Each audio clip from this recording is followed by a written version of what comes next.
Assalamualaikum warahmatullahi wabarakatuh. Kepada yang terhormat Bapak Muhammad Alfi Pratama selaku dosen mata kuliah logika. Saya membuat video ini bertujuan untuk memenuhi tugas daripada yang telah Bapak berikan, di mana saya harus menjelaskan kembali tentang apa itu prinsip-prinsip dari logika, kemudian bagaimana proses ide, konsep, kata, dan term, kemudian jelaskan kembali apa itu term konotatif dan denotatif, kemudian yang terakhir adalah mengenai tentang hubungan timbal balik antara term konotatif dan denotatif. Seperti yang kita telah pelajari, bahwasannya logika adalah sesuai antara perkataan dan pikiran. Kemudian logika juga adalah berkata benar, tepat, serta dapat dimengerti oleh akal manusia.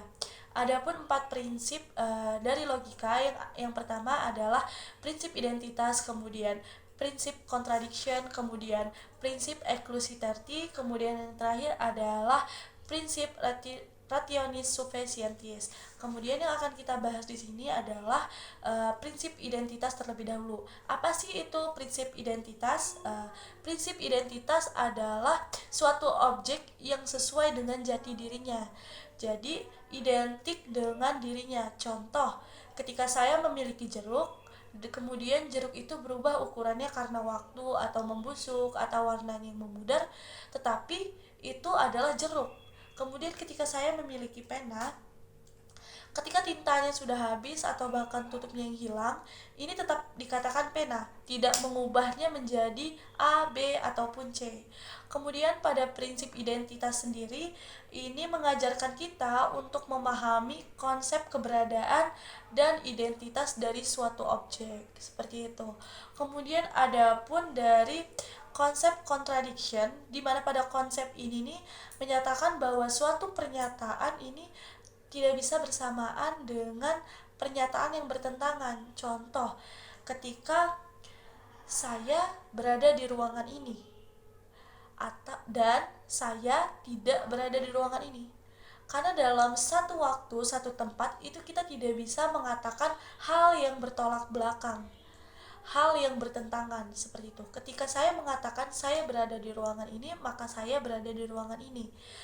Dan pada prinsip ini itu kita menentukan kebenaran ataupun kesalahan dalam suatu argumen. Kemudian prinsip yang ketiga yaitu prinsip exclusivity, di mana untuk setiap pernyataan benar atau salah itu kita tidak memiliki alternatif lain ataupun jalan tengah. Contoh, ketika saya mengatakan bahwasannya hari ini adalah Senin, pernyataan ini hanya bisa dikatakan benar atau salah. Maka jika hari ini Senin, maka pernyataan jika hari ini bukan Senin, maka itu salah. Seperti itu. Kemudian dalam prinsip ini itu bisa membantu kita dalam penalaran yang lebih jelas dan tegas. Kemudian untuk prinsip yang terakhir yaitu prinsip ration sufficientis, di mana pada prinsip ini menyatakan bahwa segala sesuatu ini memiliki penjelasannya.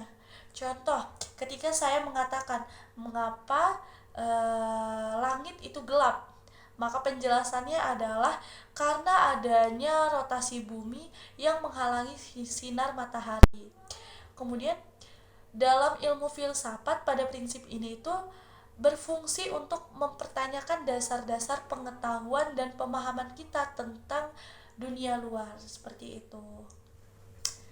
Kemudian ada pun konsep kata atau term. Jadi apa sih itu ide? Ide sendiri adalah sesuatu yang muncul secara spontan dalam pikiran manusia. Kemudian dalam konsep ini ada yang namanya collect data, di mana pada tahap ini itu kita masih berpikiran abstrak. Jadi kita memikirkan sesuatu yang masih abstrak, yang kemudian dikembangkan di clean data. Jadi kita pada saat clean data itu sudah mengetahui apa yang akan kita kerjakan, apa yang akan kita lakukan, seperti itu. Kemudian ada identity pattern, yaitu dimana yang telah terkonsep kemudian kita simbolkan, kita golongkan, kita sesuaikan, kita cocokkan dengan konsep-konsep yang telah kita pikirkan sebelumnya. Kemudian ada max prediction, di mana itu adalah penyempurnaan konsep, di mana pengembangan konsep dengan konsep lain untuk membentuk suatu konsep yang lebih luas lagi. Nah, setelah konsep ini kita komunikasikan antara collect data, clean data, identity data, sama make prediction kita satukan, kita gabungkan, maka orang lain dapat menggunakan untuk berkomunikasi dan memahami konsep yang sama. Pada proses ini pada bagian ini, pemikiran dan komunikasi manusia yang kompleks, di mana ide-ide abstrak digabungkan menjadi kata-kata yang dapat dipahami dan digunakan sehari-hari. Dan ini digunakannya bisa dalam berbagai konteks, seperti itu. Kemudian untuk soal yang ketiga, apa sih itu term konotatif dan apa sih itu term denotatif? Jadi, term konotatif ini adalah term yang menggunakan kata kiasan atau makna yang tidak sebenarnya. Contoh, ketika saya mengatakan bahwa ketika ada berita, contohnya, pegulat A menumbangkan pegulat B. Menumbangkan dalam konotasi itu bisa kita garis bawahi menjadi mengalahkan, seperti itu. Jadi dalam term konotatif ini kita bukan hanya menggunakan makna, tapi kita juga menggunakan emosional agar dapat mempengaruhi pesan yang tersampaikan. Kemudian untuk term denotatif, yaitu term yang menggunakan makna yang sebenar-benarnya. Jadi ketika kita mengucapkan, maka itulah yang sebenar-benarnya. Contoh, banjir bandang telah menumbangkan beberapa pohon yang ada di Kalimantan. Menumbangkan dalam term konotasi bisa kita garis bawahi menjadi roboh atau bahkan tumbang, seperti itu. Kemudian hubungan timbal balik antara term konotatif dan konotasi ini, mereka saling melengkapi untuk memberikan gambaran yang lebih lengkap tentang suatu kata. Jadi memang mereka ini, term konotatif dan term denotatif ini sangat berkaitan dan berhubungan, seperti itu. Contoh kata, kita menggunakan kata rumah, kemudian denotatifnya adalah bangunan atau tempat tinggal, kemudian konotasinya adalah kehangatan keluarga. Diingatkan lagi, untuk denotatif adalah makna yang sebenarnya dan konotatif adalah kehangatan keluarga. Jadi kata rumah, denotatifnya bangunan tempat tinggal, dan konotatifnya adalah kehangatan keluarga. Nah, dalam contoh yang telah saya jelaskan ini menggambarkannya bahwasannya inilah gambaran lengkap daripada kata rumah. Sekian hasil penjelasan saya mengenai pembelajaran kali ini dan tugas kali ini.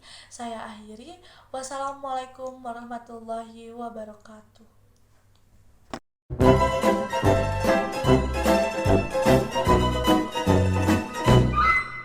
Behind scene.